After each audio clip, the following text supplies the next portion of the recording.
E agora voltamos a falar sobre a CPI da pandemia. Após o não comparecimento do governador do Amazonas, Wilson Lima, muita gente está ligando a televisão agora e perguntando: cadê a CPI? Cadê os depoimentos? O governador do Amazonas não foi ao depoimento hoje, teve autorização do STF, inclusive. Os senadores então se reuniram para definir os próximos passos. Vamos até Brasília conversar com o Cássio Zeyman, que faz um resumo do que foi esse dia, um pouco fora do que a gente esperava, né, Cássio? Fora do padrão, né, Roberto? Olha, o Wilson Lima, ele conseguiu um habeas corpus da ministra do Supremo Tribunal Federal, Rosa Weber, para decidir se iria ou não comparecer à CPI da pandemia. O governador do estado do Amazonas optou por não ir, alegando que precisa estar no seu estado devido à crise de segurança pública que está instalada lá. Sem o depoimento dele, então, os senadores aproveitaram o momento e o dia para votar alguns requerimentos de novas convocações, de quebra de sigilos telefônicos e também telemáticos, e além de pedidos de informações. Quem vai explicar e trazer todo o panorama dos trabalhos de hoje na CPI é o repórter Chico Prado, que está no Congresso Nacional. Oi, Chico. Boa tarde para você.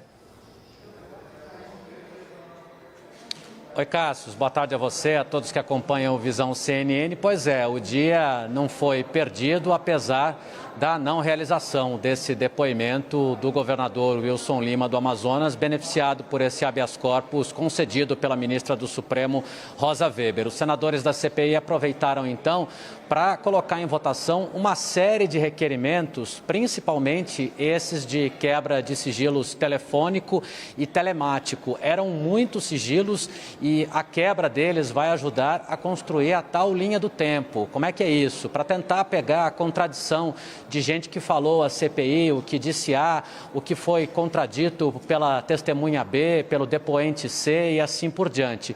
Criar conexões daquilo que foi, ou entre aquilo que já foi dito até aqui, a CPI da pandemia, nesses quase 45 dias, quase metade do período de trabalho de 90 dias da Comissão Parlamentar de Inquérito. Então, os principais nomes que tiveram a quebra de sigilo autorizada são Mayra Pinheiro, secretária do Ministério da Saúde, ainda na ativa, já prestou depoimento à CPI, Felipe Martins, assessor para assuntos internacionais da Presidência da República, os ex-ministros Ernesto Araújo, de Relações Internacionais, e Eduardo Pazuello, da Saúde, o ex-número 2 de Pazuello, Elcio Franco, que falou ontem à CPI da pandemia, Carlos Wizard, Paolo Zanotto e Nise Yamaguchi, esses três últimos apontados como integrantes do suposto gabinete paralelo de assessoramento ao presidente Jair Bolsonaro. Então, daqui para frente, com a quebra desses sigilos, será possível determinar, inclusive, próximas testemunhas, próximos convocados à CPI da pandemia. E para reforçar, a CPI vai recorrer da decisão de Rosa Weber, que permitiu ao governador do Amazonas não prestar depoimento à comissão. O senador Randolfo Rodrigues, vice-presidente da CPI, me disse há pouco que as contrarrazões já foram apresentadas. Eu conversei há pouco também com a nossa produtora, que acompanha o judiciário aqui em Brasília, a Gabriela Coelho. Ela disse que, por hora, esse pedido, esse recurso da CPI da pandemia, que será feito pela Advocacia Geral do Senado, ainda não caiu no sistema do Supremo. Eu volto ao estúdio. Valeu, Chico. Obrigado pelas informações. Chico Prado, que está aí praticamente vivendo no Senado Federal, sabendo de tudo e mais um pouco, trazendo aqui no Visão. Bom, o senador Rogério Carvalho, ele suplente na CPI da pandemia, disse à analista Basília Rodrigues que essa judicialização da comissão no caso dos governadores já era compreensível e afirmou ainda que vai apresentar um requerimento convidando os gestores estaduais para apresentarem possíveis obstáculos durante o combate à pandemia imposto aí pelo governo federal. Vamos ver. A gente sempre soube, desde o início, que a convocação de governadores seria muito difícil pela CPI, porque eles têm um fórum específico, um parlamento específico para fazer comissões parlamentares de inquéritos no âmbito estadual, que são as assembleias legislativas.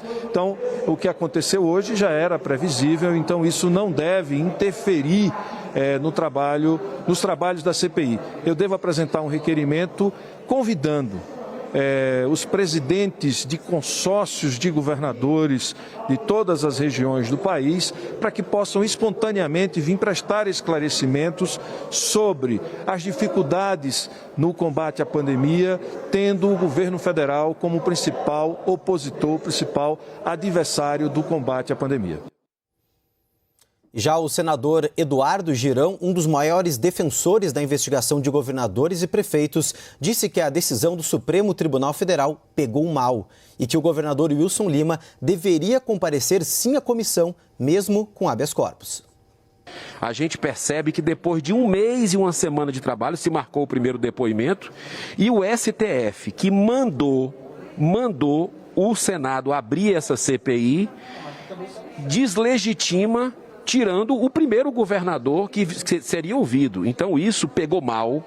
Eu acho que o governador poderia ter vindo aqui, mesmo com esse habeas corpus, como fez o Pazuello, né, para dar os esclarecimentos, responder a todas as perguntas, como o ex-ministro respondeu, mas ele tira o debate, ele exclui o debate e eu passei, por exemplo, 2 dias aqui trabalhando, pesquisando sobre o que aconteceu no Amazonas e hoje o trabalho da gente vai por água abaixo por uma decisão dessa do Supremo Tribunal Federal.